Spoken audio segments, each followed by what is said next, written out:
Hello, everybody, and welcome back to Unpluggered. Doing things a little bit different this week for the short turnaround Saturday into Thursday's Spud's game at the MCG. We are streaming live on YouTube for the first time ever. So if you are joining us, welcome aboard. You can jump into the live chat and comment live. We'll get to as many of those as we can, and you can interact with some of the other Saints that are on the stream. And don't worry if you have missed some of this. Obviously, the full chat we'll do the rounds as per the norm and via this YouTube channel. We have practiced a little bit with live in the past, especially during the pandemic when it seems we were playing every second day for a period there that you sort of had that quick turnaround. And a couple of times during crisis points for the Saints, we've had the odd live interaction meeting and that type of thing. So appreciate that we're doing a little bit of experimenting this season, and thanks for your patience with us on that.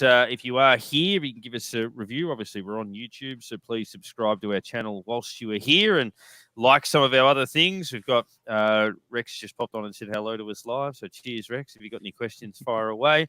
And obviously, we're here to reflect on the weekend just gone and then look ahead to Collingwood on a very short turnaround, as we said. Don't have a heck of a lot of time to breathe. But I think you've sort of summed it up a bit in our notes, Nick. Not good enough for long enough. It's a frustrating loss because you walk away with all of those opportunities. The lasting memory I have is that we got within 9 points in the third quarter, then kicked 3 consecutive behinds. And then we got within a goal in the last quarter and kicked 3 consecutive behinds. I think when we look at it, we missed a lot of chances and butchered a few inside 50s, but they had more chances and more inside 50s and butchered more than us. So we just weren't quite good enough, but we could have pinched the game in any case. I thought there were some pleasing signs. We had a few guys that were pretty rusty. Josh Battle looked quite rusty. Brad Crouch certainly looked rusty to my mind. I think Liam Henry will be better for the run. And I think someone tweeted we had 11 players under the age of 23 in that lineup. So there was a bit to like, and they kept fighting. But ultimately, it's a loss that's pretty frustrating because it's 4 points we're going to have to get back somewhere else. Yeah, it was frustrating. I think you hit the nail on the head there. It was, we had our chances, and at the end we could have pinched it. We could have snuck away with some points that we probably didn't deserve. But that's really where it ends for us, is that we didn't deserve it. We weren't good enough for long enough. We had moments, we had patches, but we weren't allowed to play our game, which is that run and gun, heavy run and carry, kick long, be direct, etc. Geelong didn't allow us to do that, and I think part of that is that that major home ground advantage in Geelong, which isn't necessarily the crowd and the crowd noise and all that sort of stuff, but it's the specifications of the ground itself, in that there's very little room to move. There's no wings. The pockets and the flanks are very narrow, and we couldn't create room for ourselves. They dominated the contest. They dominated clearance and stoppage, and we just couldn't get first hands on the ball to create that space out wide to really play that run heavy game that we want to do. So looking forward to seeing that this week on Thursday night. But look, frustrating because we had our chances, and like you said, could have pinched it at the end, but they had their chances too. And on another night they probably could have won by 5 or 6 goals instead of a goal and a half or whatever. But so many opportunities, and like you said, pleasing signs, and I think there's plenty to grow from that. H, I guess a couple of things that we wanted to see. I read a stat that I think we were ranked 16th last year for scoring once inside 50, so turning an inside 50 into a score. I think we were number 1 across the comp on the weekend in that. We just didn't kick straight. We kicked 9 goals, 14, and 2 out in the full from not many inside 50. So I doubt we would have had 40 or many more than 40 for the game. But the other one was our midfield during the finals last year looked a little bit pedestrian, and that was the case again. So we desperately, obviously they tried Filippo at a lot of centre bounces. He was good in the first half, but quiet in the second. And clearly they need Jack Sinclair, and I think that'll be the role that we'll see a bit more from him this year through the middle.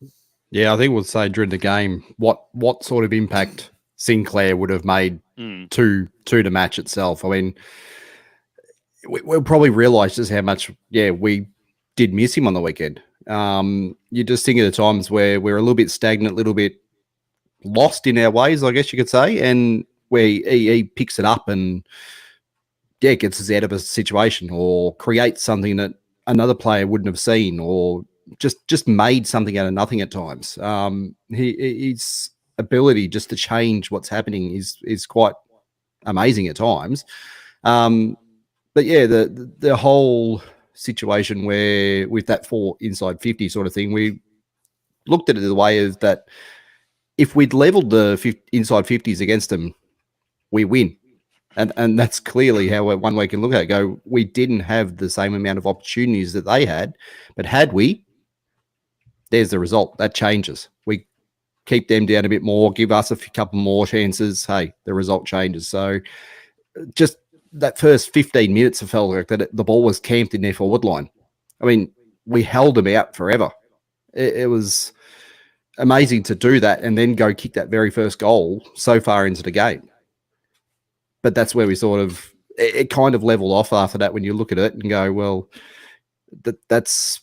we did well in that part, but we pretty much had to do that all night. And that's just where you get tired. Tired defenders, they're just defending that whole time. It's like any other sport. If you're defending for most of the game, the other team's going to run over top of you. So, yeah, it was a little bit of if we kick straight up the other end as well, we kick 14-9, we have a few goal win. So opportunities, getting those opportunities, that's what we've pretty well got to work on by the looks of it.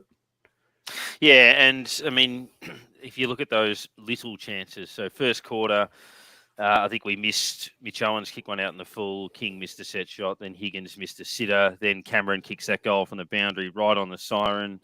Then in the third quarter, we hit the post twice in a row, and then we're about to kick a goal when the siren sounds. And then obviously in the last quarter, you had Max King take that advantage when it wasn't really on, when Collard got that free kick. Marshall narrowly misses one out of the ruck. Wanganeen Miller narrowly misses one from a set shot. And then we lose momentum for a little bit. And obviously we had to win that last centre clearance. We're only a point down. I think most of us at that point would have taken a draw if it was offered to us.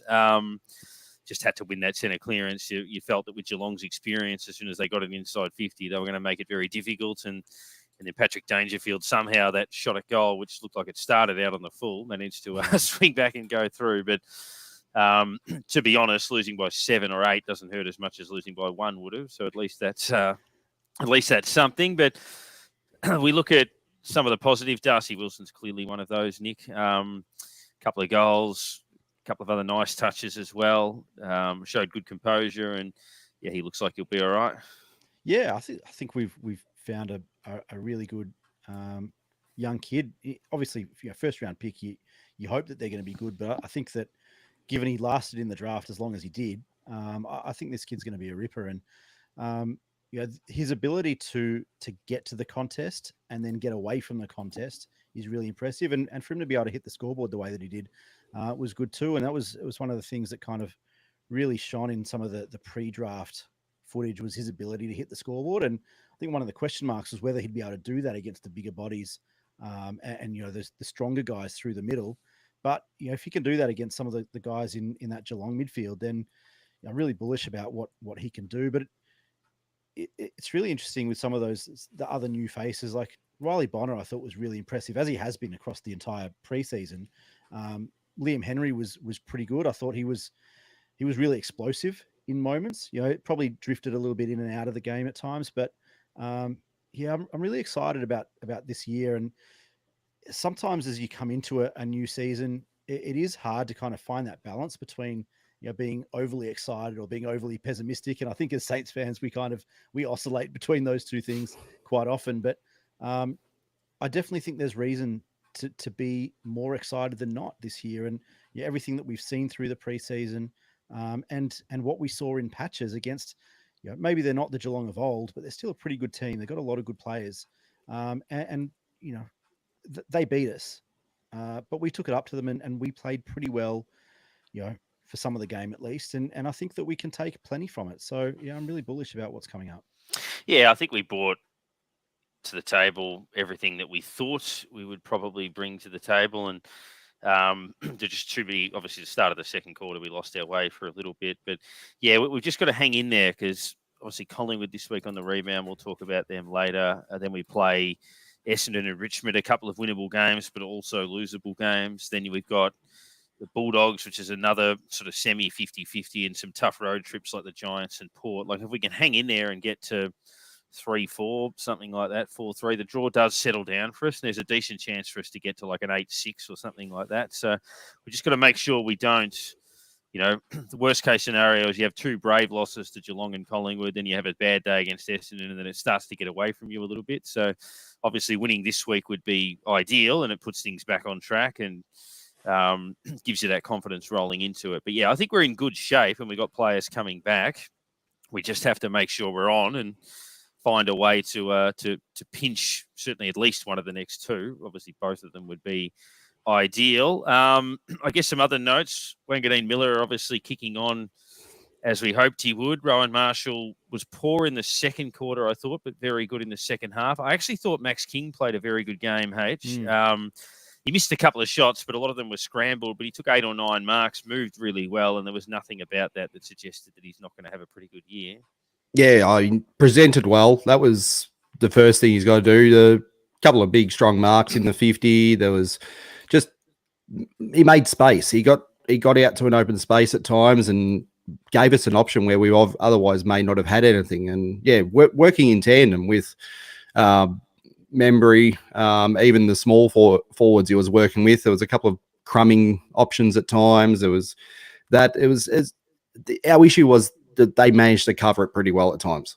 And that was the only problem, that they just clicked and managed to cover just those few things that we were doing well. I mean, 2-4 for Max, that's, if again, change at the 6th straight or something, changes the result completely. But at least he's getting those options. He's getting those chances at kicking the goals. It's there. Things are working. You mentioned Henry before. If he had picked up every ball clean on the night and found every gap that he was going to run for, he would have been absolutely explosive and dominating him all night. He just fumbled a couple of times. He just didn't find that gap between a couple of players and didn't get the run through it. Got caught. Bonner running off the back line, as we're saying. I couldn't fault anything with his game. It was great start for the team. You kind of go, well, there's a lot of new player, a lot of inconsistent player that we've had previously, young player, that they're the ones who all played well. We weren't the only kind of, I guess, older player that we sort of lent on a little bit on the night was Jack Steele. But he's in no way an old player himself. So the group that's you're looking at now going, once they really start blending, once they really start understanding each other, it's just going to click at some point. It's just going to go, hey, this works, this works. You do those things, and all of a sudden they try something completely different, and just as the other opposition catches up to you, we're off on something else. So it's just these players getting the time together on the field is something we really need. They worked let's say we were running at 80% this week. Let's hope we can pull out a 90, 95% of this week to knock off Collingwood and 0-3. And it's all looks like it's going to click at some point. There's a couple of really good points that you both made there, I think. And Michael Egan has just jumped in with a question around the forwards pressing high up the ground, and asking whether our forwards press too much, because often, you'd have a Max King take a mark on the wing and he'd turn around, there's no one there. And that was something that I noticed as well, is that quite often you'd have King and Membry both leading up to the wings, which would leave Sharman on his own or Jack Higgins on his own, or sometimes no one inside forward 50. And I think that is a problem. I don't think that's by design, but I do think that there is a bit of that cohesion that you talk about, H, that, over the last 2 years, the opportunity for Max King and Tim Membry in particular to play together hasn't been there due to injury and whatever. And then when you add someone like Cooper Sharman, who's still kind of finding his feet and making his way into the squad and into the lineup and the way that we play, they're going to take a little bit of time to kind of understand their own running patterns and all those sorts of things, because we know that both Membry and King have elite tanks for kind of key forwards, Higgins clearly, while he's good overhead and he's got fairly strong hands, you don't want Jack Higgins one out in forward 50. As kind of your go-to forward with King and Membry both hype the ground. So I think there is some learning to take, and you can imagine that between the minds of Enright, Harvey, Lyon, etc., that these things will be identified and talked about throughout the week and all those sorts of things. But yeah, I mean, Michael, that was something that I noticed as well. And I was sitting watching with my dad and my brother, and we talked about it all night. It probably happened 4 or 5 times where, Membry would lead up to the wing and kind of centre half forward and take that mark at centre wing and have no one to kick to. And same with Max King, almost on the opposite wing. So I think it's more just kind of getting that cohesion together as a forward line. And obviously they're still missing Dan Butler. From last season's forward line, Filippo spent more time in the middle, which I'm really not sure that he's ready for. It did feel like he got bullied a little bit by bigger bodies and bigger guys in the middle. And I think I'd prefer to have him spend more time forward and maybe get some more time into Mitch Owens in the middle. Someone who's used to being a bit of that bull, see ball, get ball, etc. So our forward line is in a bit of transition, I think, and the way that we play, I imagine, will look very different in a month's time once you give those blokes opportunities to get minutes on the field with each other. There are a couple of questions relating to that, and you can jump on the live chat and do as they have done. Related to that, obviously, Jack Higgins, so Jason talking about him playing for free kicks and letting us down in front of goal. He's kicked 1 goal 9 from his last 10 shots this season through the practice matches and the game against Geelong. And look, he's an enigma, Jack Higgins. He kicked nearly 40 goals last year. He was our leading goal kicker and has been, a match winner at times. He single-handedly won us 3 or 4 games in his time at the club. But it feels like the bad habits that he had when he came to St Kilda, which were tendency to rush shots or make poor decisions or almost be like an excited kid at times thinking, I'm going to run around and do this. And those bad habits seem to be happening more often, not less often. So he's not learning, he's going the other way. So to me, that's an enormous source of frustration because he's so important to us. But H, we were watching the game together with a group of people. We took the mark 25 metres out directly in front. There was not a soul in the room that thought there was any way he was going to kick that goal. You just had that sort of vibe that and he's poked at it, kept it low, missed it comfortably. And I'm like, he could come out and kick 6 in a game, but then play 3 games in a row where he does that. And it's so frustrating because he's so much better than that. So that's one point that I'll get for you, H. And then, Nick, you kind of alluded to it a little bit, but Rex, the comment I agree with, is saying, I feel like Owens is being played out of position. He's the bull we need in the midfield. And he then asked another one about Higgins. But, yeah, I get that impression with Owens that, he's been a fantastic utility, but ideally he can't be a utility forever. We've got to find somewhere for him. And my worry is that a little bit here, a little bit there, a little bit there is sooner or later going to stop us from getting the best out of him. Yeah, I'll start with you, Nick. Yeah, Spud, I completely agree. I think we've agreed on a lot already this episode, but that won't always happen. But yeah, look, I think Mitch Owens is a like Rex has said, he's the bull that we need in the middle. He's that old-fashioned see ball, get ball, use your body and strength, but mixed with the modern day athlete. Like he can do everything. He's strong at ground level. He's strong in the air. He can obviously hit the scoreboard. And I think ultimately that's kind of where this is heading, is that we saw over the last 12 months how important and dynamic he can be as a forward, which I think was probably never really in the plans for Mitch Owens, but was kind of forced into that role early last season, and proved to be a match winner in a lot of occasions, and his point of difference to just about everyone else that we have in the forward half. So I think we've seen him succeed in that role, and I think we're maybe just making things a little bit too difficult for ourselves. I think it's pretty clear that Filippo looks like a more natural half forward, high half forward, get him closer to goal. In an offensive role, Mitch Owens looks like a ready-made, big-bodied midfielder who can go and impact in the middle, can be a clearance guy. obviously they're already using him at stoppage, as kind of that backup ruckman at times as well. So he's getting some time in the middle, but I'd love to see him around the ground a little bit more, because I just feel like we're making it a bit more difficult than it needs to be. Because he's a midfielder, and Filippo at the moment I think is a forward. And Yeah. H, your thoughts on Higgins? Yeah, I mean, we know the ability there. The goal sneaks there. He crumbs the ball fantastically. He gets into positions that he's dangerous to kick the goals. But yeah, as you say, it's just the thought process he puts through things at times. What's he sort of thinking when he does go back to kick that goal? Is he thinking about what he's doing? Is he thinking about the result? Is he thinking about what's the guy sitting in the third row out in the wing? I don't know. It just seems to be he's I guess process kicking the goal is different. It seems to be every time. There's times you see him, as soon as he gets back to the mark, all of a sudden he's running in and kicking it, and there's no process to it. He's just go back and kick, which at times it looks like it's actually the better option for him, like because it feels like he's kind of, I guess, on the move. But then he goes back and takes his time, and it's not consistent.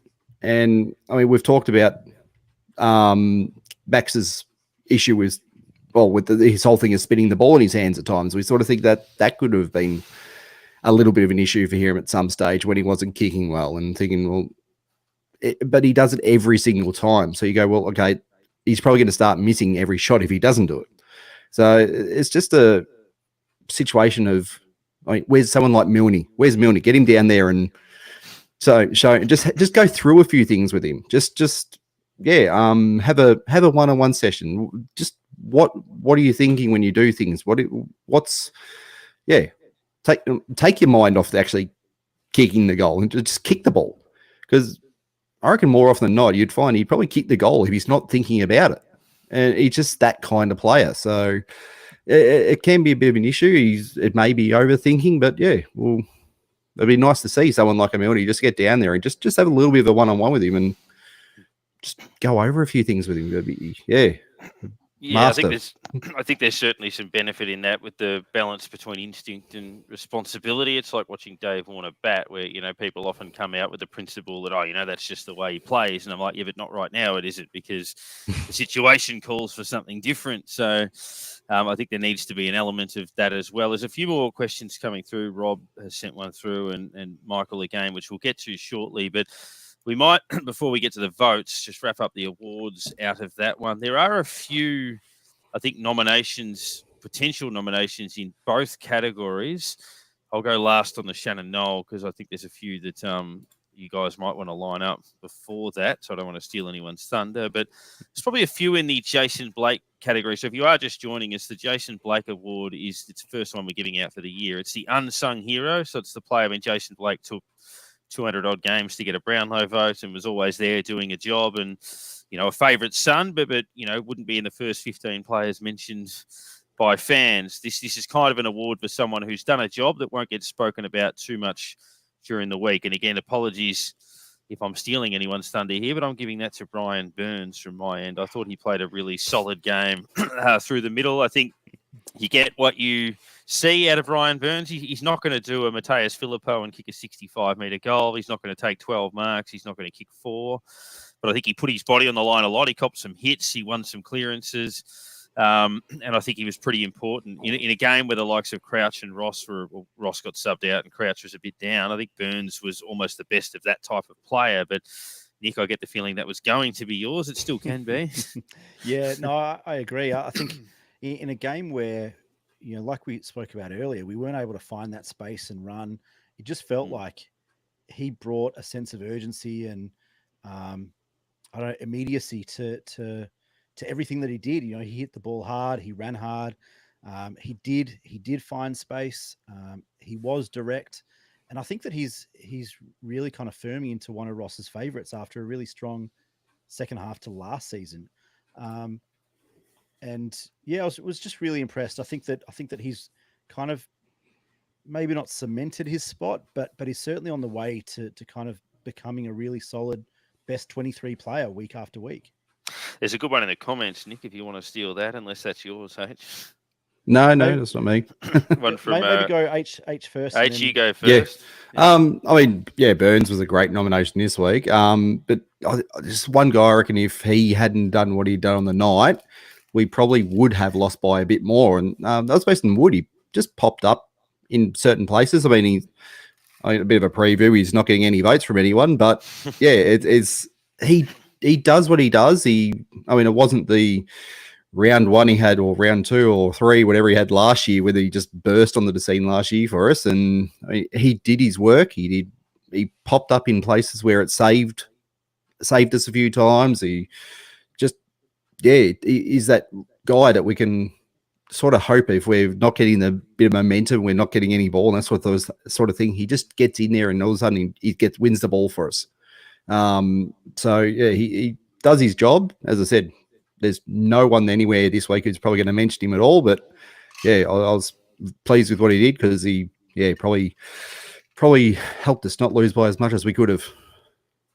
Yeah, and Nick? Rich threw up Yeah. Zane Cordy as an option here. Deserves a shout out. He says that he thoroughly beat Tomahawk, and yeah, I think Cordy did his job. Mhm. You know, Mm. I think a little bit like what we all want to see out of Dougal Howard, which is just do your job and be a defender. You know, And do don't the get the simple ball. things. I mean, Cordy doesn't do anything flashy. He doesn't do Yeah. anything special, but he just does his job. He plays his role, and he's not beaten very often. I think we saw that last year as well when he kind of played a number of roles. He doesn't necessarily get 15 touches, doesn't necessarily take the intercept marks or whatever, but he just keeps his guy quiet and he plays his role no matter what that is. And I think that's a good shout out. And I think the ultimate Jason Blakeman, Cal Wilkie was good again, but we just almost expect that, so you just don't really comment. Jason agrees with you. HC Mason Wood, always good, Mr. Reliable. Shay, nice to have you on board as well. And so Nakaruchi saying that live chat's the way to go, lads. Good job.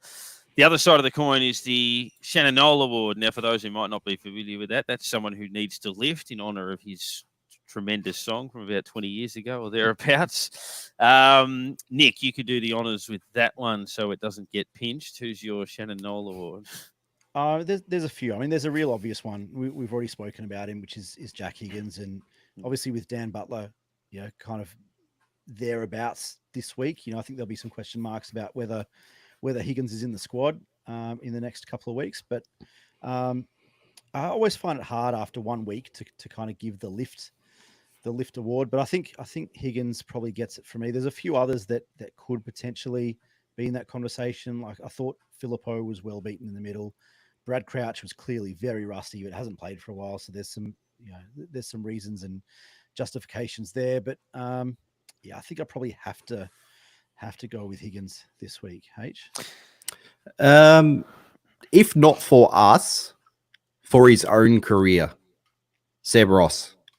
He's been subbed out of a game where you sort of look at Geelong going, okay, they got some bigger bodies in the midfield, that sort of thing. You'd think that's kind of what we needed in there, but he gets subbed out for a small forward. It's a little bit possibly concerning on his side of things if he's the one getting taken off the field. I mean, he was going semi-okay. Crouch probably wasn't. Crouch, I think, was behind him at that point in the way of possessions. So you look at that, they've gone, no, Seb off. So he's got to look out for himself a little bit there and think he's got to lift a bit for himself to keep a spot in the team. Because, he doesn't want to be getting subbed out too many weeks because all of a sudden they'll be out of the team altogether, you'd think. So, It's a line in the sand when you've got Crouch, Steele, Ross, Windhager, Burns, all similar types of player that something has to give potentially in there. It's clearly not going to be Jack Steele. It's not going to be Brad Crouch either because of the upside. They're going to want to play the kids as well. So it does leave him in a vulnerable position. A couple of nominations, 3 in a row, actually, off the comments around Cooper Sharman, who's a good shout, I think. I thought he started okay, then he lost his way. He was a bit untidy with positioning, a bit untidy with ball use. they threw him back to try to play on Dempsey. He got caught out of position twice, and they took marks on him without much pressure.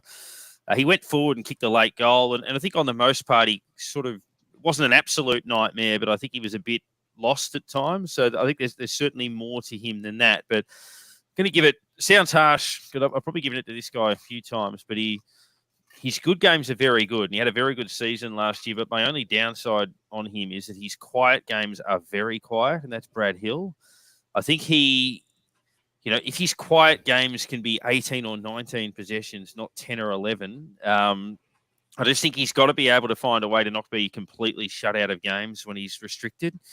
And I think that happened to him on the weekend, that we desperately needed, it's been a common theme that a lot of our guys on the inside, Windhager worked hard, Steele worked hard, Burns worked hard, but we didn't get enough out of our guys on the outside, apart from our halfbacks. So Wanganeen Miller and Bono gave us plenty, but Hill not enough, Henry not quite enough, those sorts of players. So, I think Brad Hill has just got to be better on his bad days than he was on Saturday night. Because does it feel strange someone not nominating Jade Gresham? That's a bit of a change this year. So he did have a similar game with Essendon as to the games that he generally had with us. So, except he kicked a goal from outside 50, which he never did for us. Yeah, well, it's just missed another target. There is a saying for that that we might get to a little bit later on. Now we'll go to the votes, which is obviously the positive out of it. We've actually landed in a pretty similar place, but Nick, I'll get you to kick it off. Are we going lowest to highest? So to explain that again, we used to go the conventional 3-2-1, but we've changed it up a bit last year and into this year, where each voter gets 10 votes and they can do with that what they please. They can give 10 players one each. They can give one player 10 or anything in between. So maybe we start lowest to highest, Nick. Cool. I gave one vote each to Liam Henry, Riley Bonner, and Tim Membry. I thought they each showed a bit in patches. Bonner was probably the best out of the three in terms of the consistency throughout 4 quarters, but I think Membry showed a bit in his return. And just as an aside to that, how good was it to see him kick the first goal and all the boys get around him and the fist pumping and all that sort of stuff? It was just awesome to see.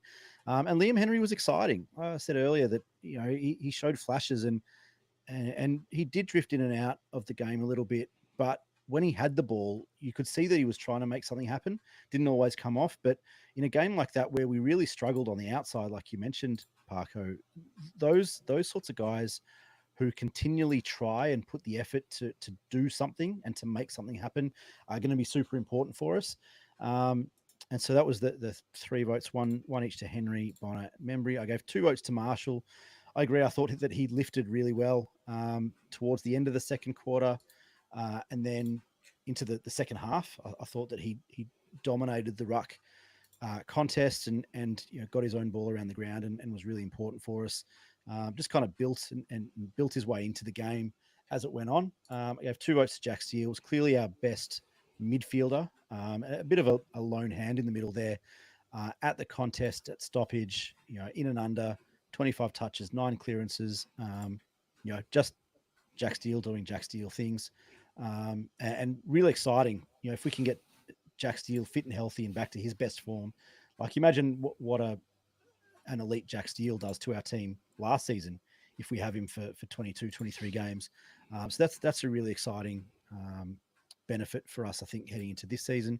And 3 votes, I thought was our best on ground. Isaiah Wanganeen Miller just continues to impress. I mean, he just makes things look so easy. And, I think a little bit like Liam Henry, when Naz came into the team a couple of years ago, he had a bit of that kind of flightiness and would drift in and out. And, he'd have an astonishing kick, and then he would do nothing for 3 quarters. Now, I think, we've seen over the last couple of years, where he's kind of upped his average disposals from kind of 12 a game to 15 a game to 20 a game. And it just feels like he's ready to take that next step again, and really impressive and primed for a massive year, I think, Naz.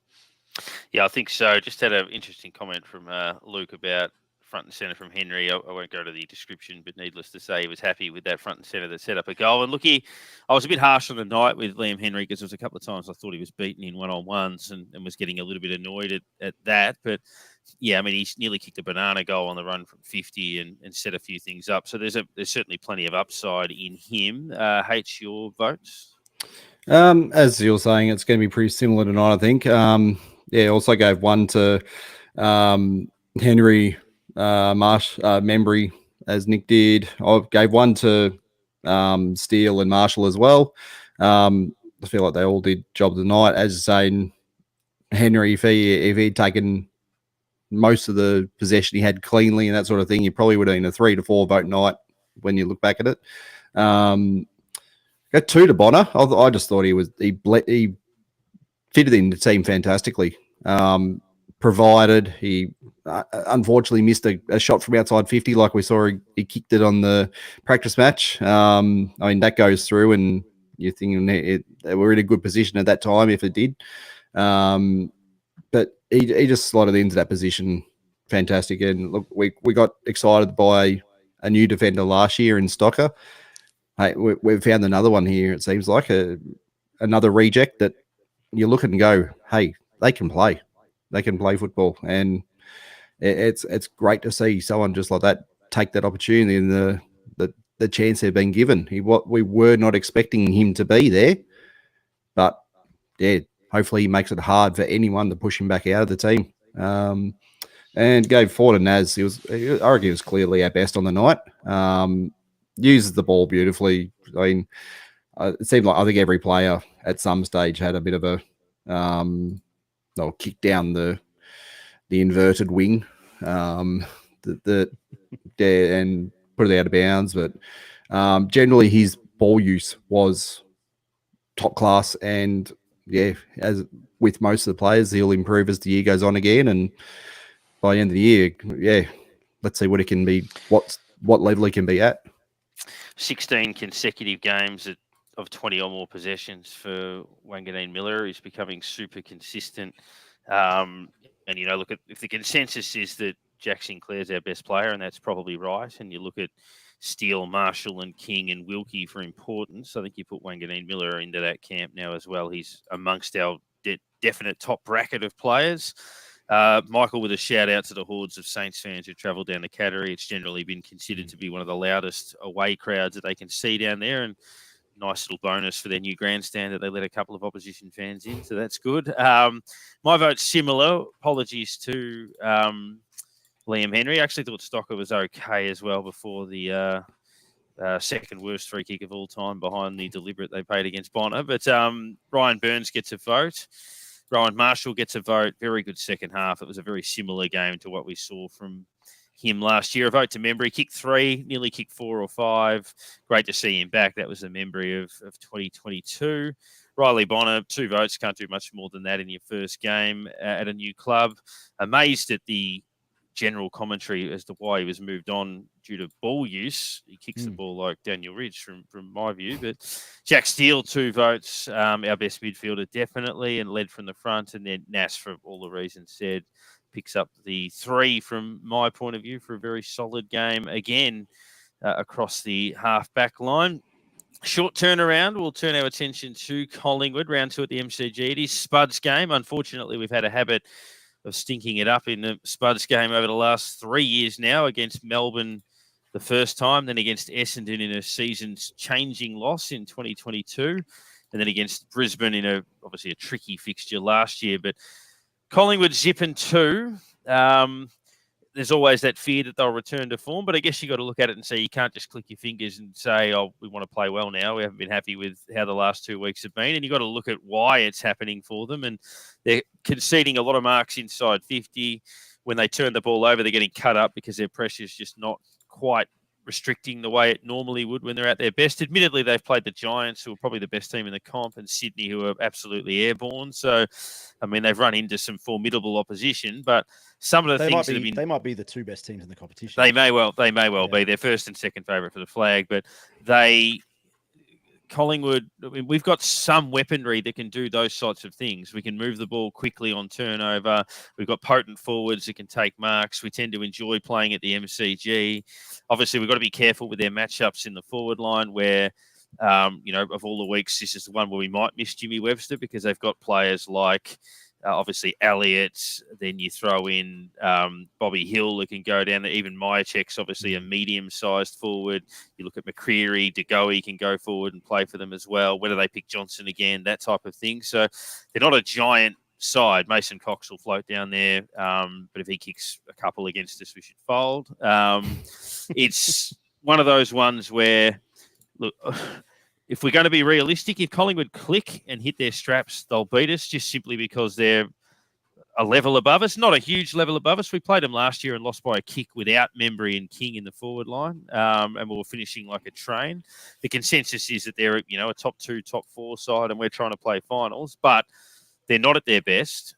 We showed enough signs last week that it is a winnable game. I don't think Collingwood are going to walk out and play the way they did in the back end of last year. They might step closer to their best form and they might beat us in a grind and find their way there, but they're not just going to explode back into form, which means they're vulnerable, which means that if we play our cards right, we can win the game. So I think Michael, who's in our comments, described this game, H, as every time you play Collingwood, it's high risk, high reward. It's a great feeling to beat them, but you just can't stand losing to them. But it is one of those weeks where clearly the underdogs, but hell, they're zipping 2 for a reason.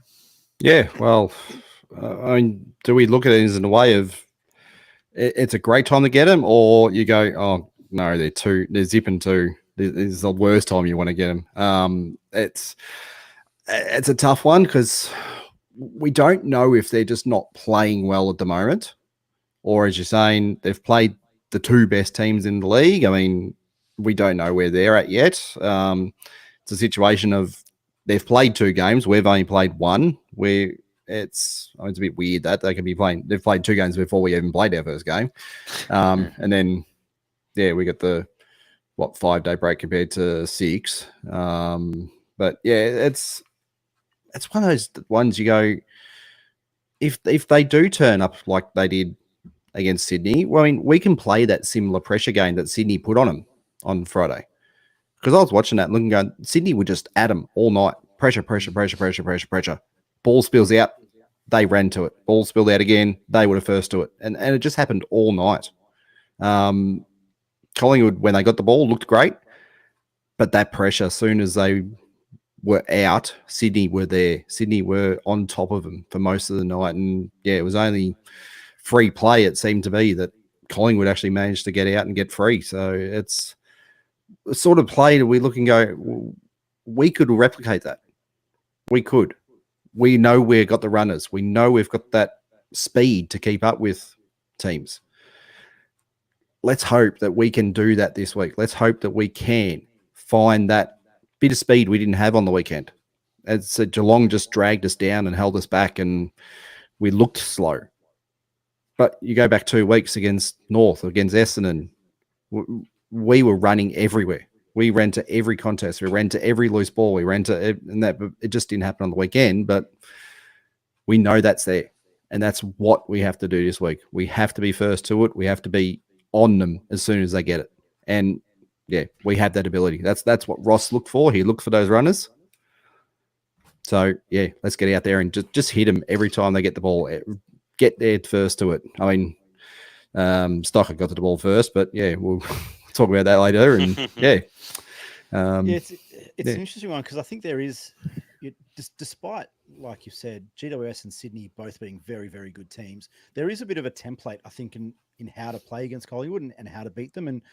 And I think it goes both ways. You have to force turnovers across half back to be able to slingshot forward in attack and really kind of push the pace when you do win the ball and force the turnover across half back to be able to then quickly switch and push forward. And then you get to isolate guys like Max King. If Max King can play a similar game to what Logan McDonald did, where he was kind of, he'd kind of push up to centre half forward, sometimes into the centre square. And then as the Swans win possession back and force a turnover, he then doubles back towards goal. So that he's kind of won out with hopefully an undersized defender on him, someone who he can run into the ground, someone who he can kind of body a bit more.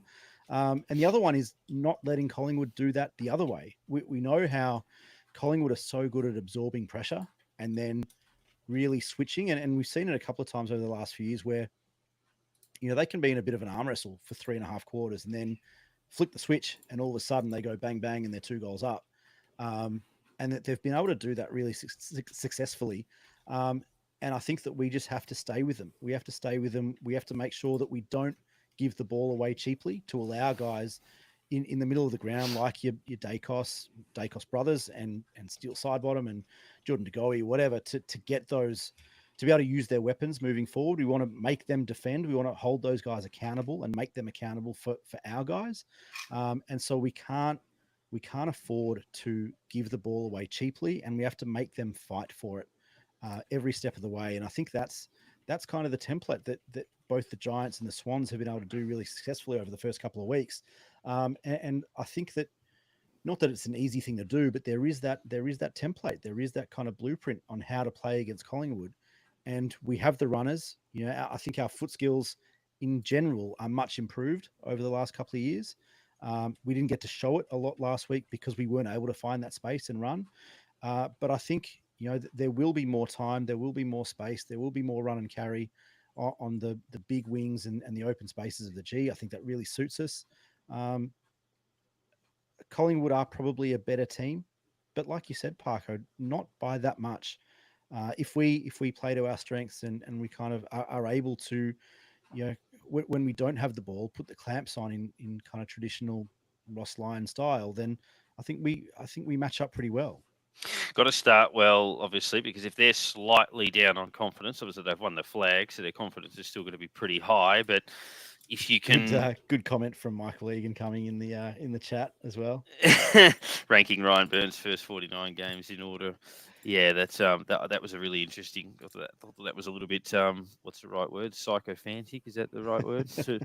I love Cal. I love Cal. He's a ripping fella, but come on, mate. Yeah, I mean, what about Seb's first 199 for his 200th game? That's a bigger milestone. But yeah, look, I think we've got to start well. If their confidence is low, if you do some of the things to them early that have happened to them in the last couple of weeks, it might get them thinking. We're a hard side to beat in the sense that we've only lost once under Ross Lyon by more than 28 points. So I get the feeling, most of our losses are frustrating because they're close, like that Geelong game was. And I get the feeling this is another one of those, 15 points each way. If we lose, it'll be really difficult to swallow because it'll be tight. And if we win, it'll be hard work. And it's just kind of got that feeling about it. But if they are going to find form, we're probably not the best side to come up against because we'll make them earn that. And if they're slightly off, we've got the weaponry to hurt them. So tough game, but I was hoping we'd beat Geelong under the assumption that we might find it tough against Collingwood. We've just dropped the Geelong game, so beat Collingwood and all square. We'll get back to where we thought we'd wanted to be anyway. So hopefully it can happen that way. Selection, so Liam Stocker, pretty important given the small forwards, as we said. Jack Sinclair looks like he'll probably play. Dan Butler is the other one. And then there were questions in the comments about Butler and Higgins. I still think they'll play both of them. I think they complement each other and it works well. Look, Butler would play for Collard and Sinclair would play for probably Ross. Stocker if he's out. Your Stocker if he's out or Seb Ross maybe, although it is his 200th game this week. Filippo, I don't think they'll drop. Windhager, I don't think they'll drop. Wilson, they certainly won't drop.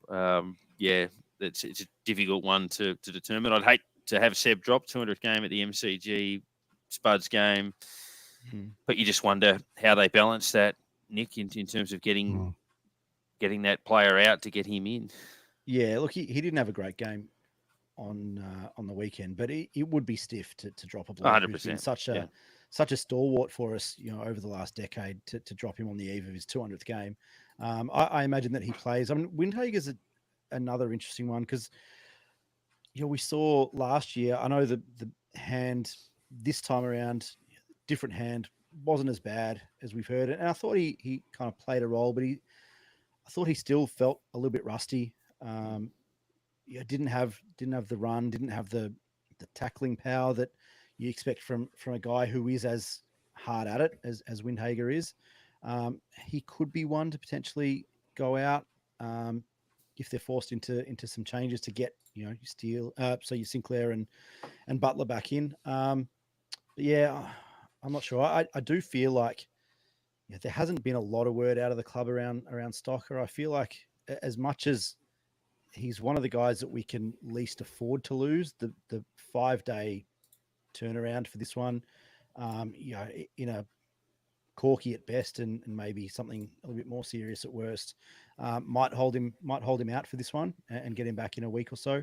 But it really is a tough one because without Ben Patton, without Jimmy Webster, there aren't really a lot of options to be that kind of small lockdown key defender.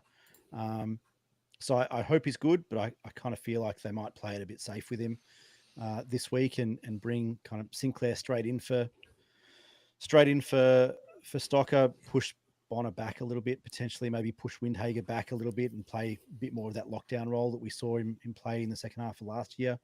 I don't think there'll be too many changes, but that's probably about it.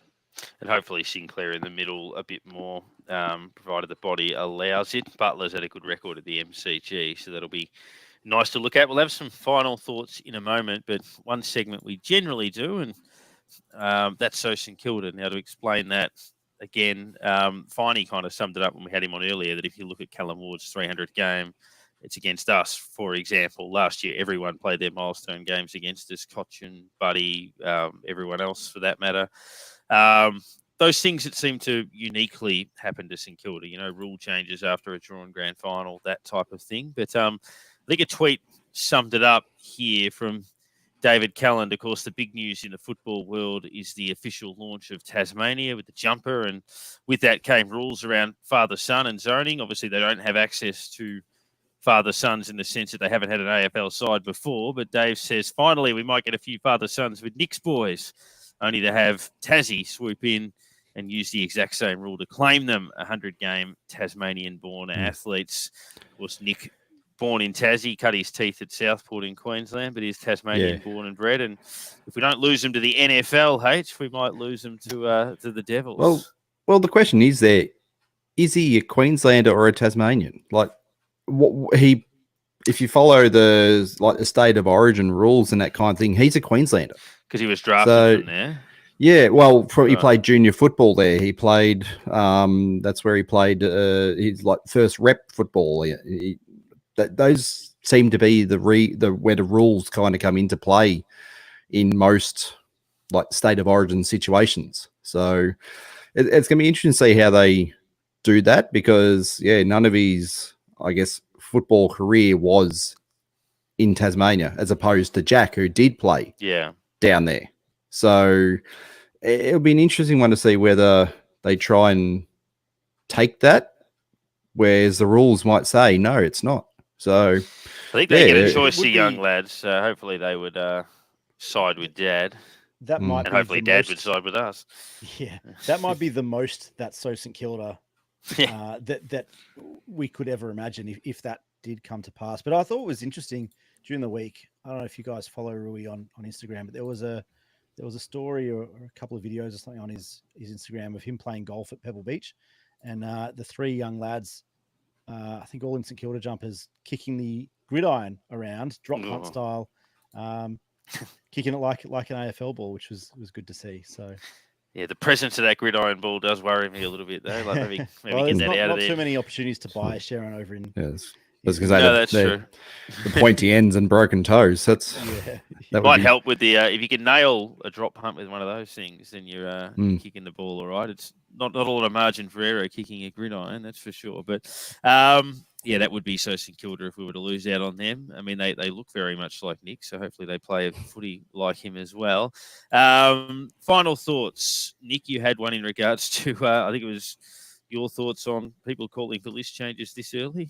Oh, I think the St Kilda fan base has a lot to be proud of after last week. You mentioned Michael mentioned in the chat about the noise and the crowd intensity from the Saints fans that made it down the highway. But there is something that I think that should be called out. And there is a certain segment of the fan base calling for players to be delisted after a game. And in some cases, guys to be delisted after they weren't even in the squad for round one, which I think is just A, bizarre, and B, probably uncalled for. I think everyone's a little bit rusty in round one at best. And the way that we play in round four is going to look very different to what we saw on Saturday night. I think that that there's plenty of room to grow. We showed some flashes of good footy and showed some things to be excited about. But to call for guys, whoever it is, regardless of how they performed on Saturday night, for blokes to be delisted after round one, I think that mentality just needs to go. I don't have any time for that. Yeah, it's a little bit. Whilst we're potting people as well, you can probably guess who they barrack for, but some of the people responding to St Kilda's lighthearted tweet about the 49 game article has been utterly embarrassing for those people. But I guess that's what we're dealing with half the time. We'll aim to have this podcast up and fully functional as per the norm for you tomorrow, hopefully. Obviously, we're playing the day after, but a reminder, you can follow us on all the socials at Unpluggered on Twitter, Unpluggered Podcast, Facebook, at Unpluggered Podcast on Instagram, likewise for TikTok. You can find us on LinkedIn, and if you're on YouTube with us now, obviously you've got us at Unpluggered there. So we appreciate you enjoying tuning into the live stream. Hopefully you've enjoyed it, and for all of the comments around that as well. If you're heading along to the MCG, hopefully plenty of noise, of course, and it is honouring Spud's game, so that will be another emotional night as well, and we'll certainly reflect on that and him again next week, as hopefully we go 1-1. The best tonic to a short turnaround and a frustrating loss would be to defeat the reigning premiers. So thanks for tuning in, and we look forward to a big one on Thursday.